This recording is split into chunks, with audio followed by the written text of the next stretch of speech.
India यानी कि INDIA की बैठक से पहले राहुल गांधी ने एक प्रेस कॉन्फ्रेंस की। इसमें उन्होंने अदानी मामले को लेकर सवाल भी उठाए। कांग्रेस सांसद राहुल गांधी ने कहा कि दुनिया के 2 बड़े अखबारों में अदानी ग्रुप में 2 विदेशी निवेशकों पर सवाल उठाए गए हैं। राहुल ने कहा कि अदानी पर खुलासे से देश की छवि पर असर पड़ा है। राहुल गांधी ने एक बार फिर अदानी मामले की जांच JPC से कराने की मांग भी की। $1 बिलियन यहां से जा रहा है, स्टॉक प्राइस इन्फ्लेट की जा रही है, इंफ्रास्ट्रक्चर और एसेट्स खरीदे जा रहे हैं। जिसने इन्वेस्टिगेशन किया उसको अदानी जी ने मतलब अपनी कंपनी में नौकरी दे दी। तो ये हिंदुस्तान की इमेज को डैमेज कर रहा है और इसीलिए प्रधानमंत्री को एकदम एक्शन लेना चाहिए और कहना चाहिए कि हां हम JPC लागू करेंगे, JPC इसको इन्वेस्टिगेट करेगी और फुल स्केल इन्वेस्टिगेशन होगा अदानी।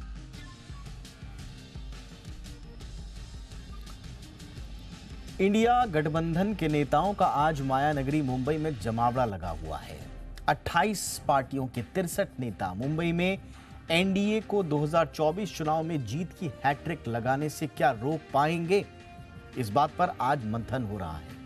विपक्ष की इस मीटिंग से पहले प्रधानमंत्री पद के लिए कई दावेदार सामने आ चुके हैं, तो वहीं राज्यों में भी अलग अलग जंग छिड़ी हुई है। नेशनल कॉन्फ्रेंस के उपाध्यक्ष उमर अब्दुल्ला ने PM पद के उम्मीदवार को लेकर कहा कि उन्हें नहीं लगता कि किसी प्रधानमंत्री पद के चेहरे की घोषणा करने की आवश्यकता है। उन्होंने कहा कि चुनाव का इंतजार कीजिए, बहुमत मिलने दीजिए, उसके बाद PM का निर्णय कल लिया जाएगा। अब आपको इस बैठक की कुछ और अहम बातें भी बता देते हैं। इंडिया गठबंधन का एक लोगो भी जारी आज किया जा सकता है, जैसे कि सूत्रों के हवाले से खबर मिल रही है।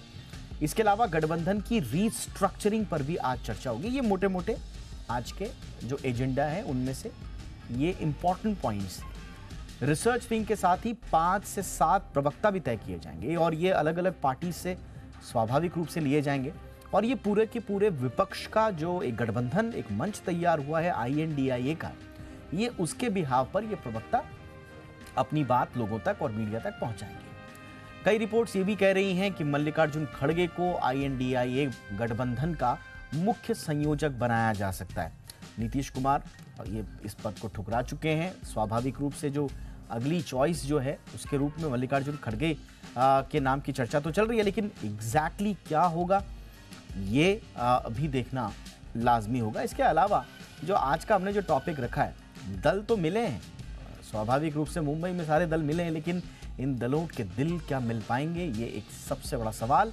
और इसी सियासी सवाल के साथ इस वक्त हम चलते हैं इसके विश्लेषण के लिए अकुश श्रीवास्तव जी के पास। वरिष्ठ पत्रकार हैं आप, राजनीतिक टिप्पणीकार भी हैं। सर बहुत बहुत स्वागत है अकुश सर हमारे शो पे।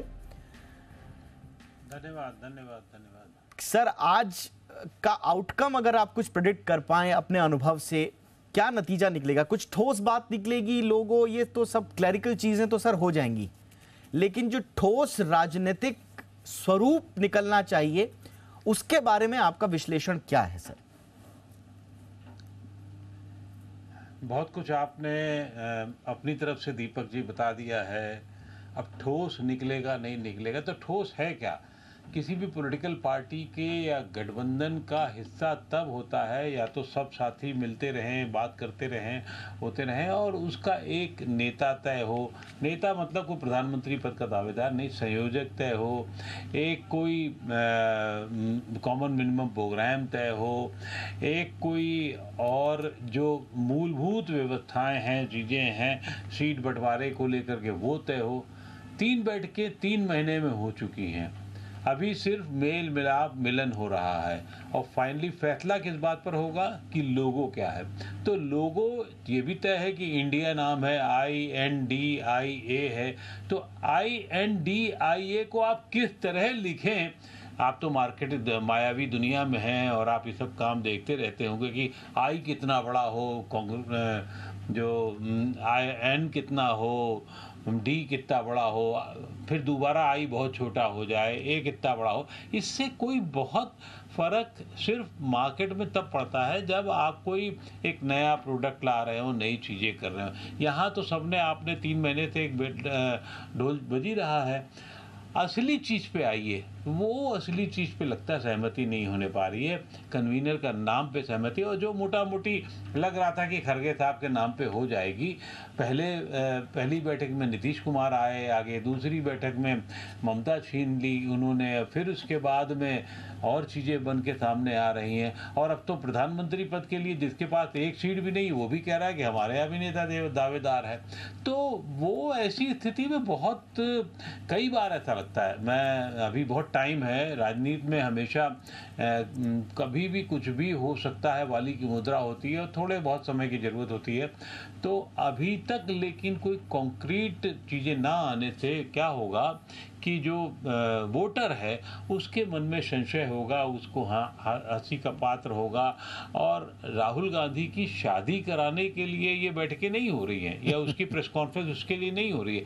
ये एक देश को कॉन्क्रीट आप एक वो देना चाहते हैं, स्वरूप देना चाहते हैं कि मोदी के अगेंस्ट में कौन, मोदी के खिलाफ में क्या बाजार मोदी के खिलाफ में है, खिलाफ में है, राजनीति खिलाफ में है, लोग कितने खिलाफ में हैं। स्टेट स्तर पर दूसरी चीज़ हो जाती है। कई चीज़ें आपको हो सकता है कि लगे कि वो काम कर रही हैं, नहीं कर रही हैं, मुंबई में है या महाराष्ट्र में है, तो ये संभावना है कि शिवसेना जो शिंदे की है उस पर उद्धव ठाकरे की शिवसेना भारी पड़ जाए। इसे स्थानीय स्तर पर, प्रादेशिक स्तर पर हो सकता है, लेकिन क्या राष्ट्रीय स्तर पर भी ऐसी बात हो सकती है?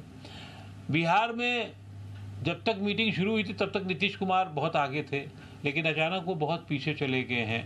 क्यों हो रहा है ऐसा? तो वो समीकरण और उसमें ग्रुपबंदी होना, फिर 16-17 से 26 तक लाने के लिए सोनिया गांधी का एक्टिव होना, सोनिया गांधी को जितना एक्टिव होना था हो गई। बीच बीच में अरविंद केजरीवाल जिस तरीके से करते रहते हैं, और अब राष्ट्रीय पार्टी के अध्यक्ष हैं वो, तो उनकी एक अलग अहम भूमिका होगी और उनके पास काफ़ी लंबा अरसा है।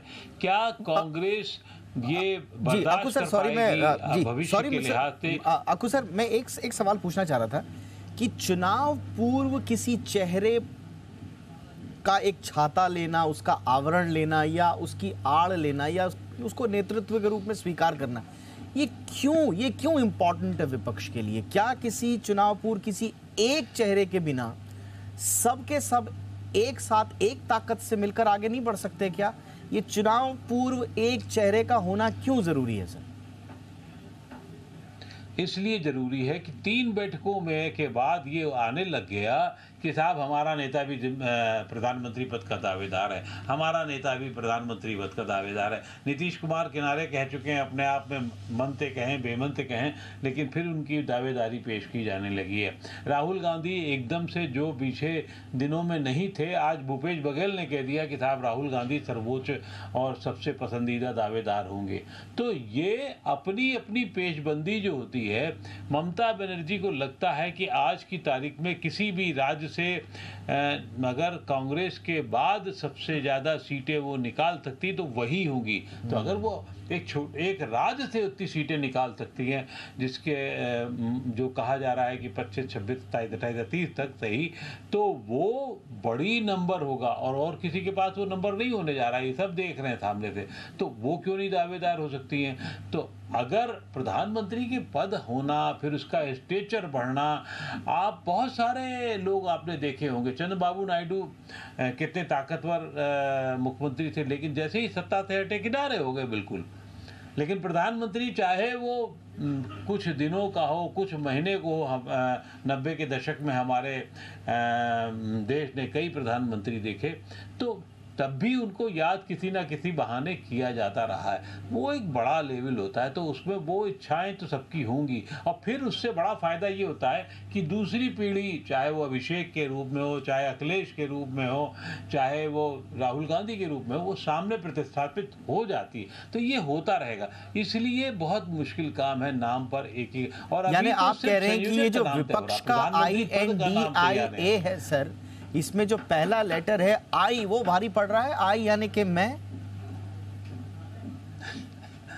बिल्कुल आई तो सब जगह भारी पड़ता है, हमारे आपके काम में आई भारी पड़ता है, तो वो तो बड़ी सरकार मिलने की आशा है। कोई किसी को एक देश को नए नेतृत्व के लिए बहुत, मुझे नहीं लगता, मुझे बहुत खेद के साथ कहना पड़ रहा है कि देश को नया नेतृत्व, नई दिशा, नया रूप, नया विचार देने की बात नहीं हो रही। बात सिर्फ हो रही है मोदी को हटाओ की। बात सिर्फ हो रही है कि मोदी को हटाओ तो हम में से 6-7 लोगों में से एक को लाओ, और एक को लाने के लिए पेचबंदी की थी। तो राजनीति का स्तर अब सिर्फ मैं पे आ गया है, मैं कैसे रहूं, मैं कैसे आगे बढ़ूं, इसी पर आ गया है। तो अब क्या कहा जा सकता है। तो ठीक है, सर मेरे पास वक्त की कमी है, एक जाते जाते एक संक्षेप में आपकी टिप्पणी चाहूंगा। अगर संयोजक मल्लिकार्जुन खड़गे बन जाते हैं, उनकी एक्सेप्टेंस कैसी रहेगी, स्वीकारोक्ति, संक्षेप में सर? देखिए, मुझे लगता है सबसे सर्वयुक्त उपयुक्त नाम वही होंगे, क्योंकि जो गलतियां होंगी, जो कमियां होंगी, वो खड़गे जी के बहाने सर पर फूटेंगी, और जो उपलब्धि होगी वो तय है। अगर कांग्रेस ज़्यादा थोड़े नंबर्स पे आ जाती है तो राहुल गांधी और सोनिया गांधी के हिस्से में ज़्यादा जाएंगी, ना कि खड़गे जी के हिस्से में। और वैसे भी कांग्रेस की इस समय नीति है कि किसी तरीके से नरेंद्र मोदी को कमज़ोर किया जाए, चाहे वो ठीक है कि बस बहुमत ना मिले, थोड़ा कम क्या, काफ़ी कम मिल जाए तो उनका काम होगा, बन भरा कोई और जाए एनडीए में। लेकिन इस समय रणनीति 24 की जो लड़ाई है वो 29 के मद्देनजर की जा रही है कि किसी तरीके से कमजोर करो। वो अभी कितना होगा, यानी कि एक कई सवाल हैं, तस्वीर साफ होने में अभी वक्त लगेगा। लेकिन ये विपक्ष का ये जो कुनबा है, गठबंधन है, ये किस दिशा में आगे बढ़ेगा, अब इस पर बहुत सारे संशय हैं। देखेंगे कि आगे क्या मुकम्मल तस्वीर बनकर उभरती है। बहुत